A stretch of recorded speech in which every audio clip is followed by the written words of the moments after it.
everyone, my name is Navaneesh. Today I am going to show you how to make bread, cheese, marshmallow toast. Let's see the ingredients. Two bread slices, 2 cheese slices, few marshmallow and honey.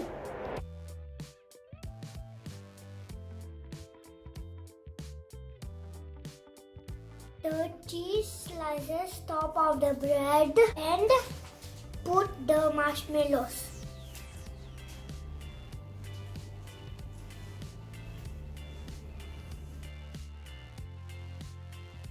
Now our bread is ready.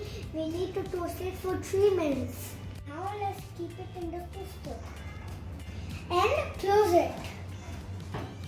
Now add honey on top of it.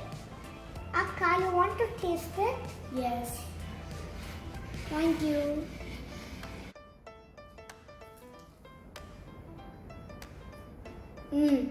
It's very nice.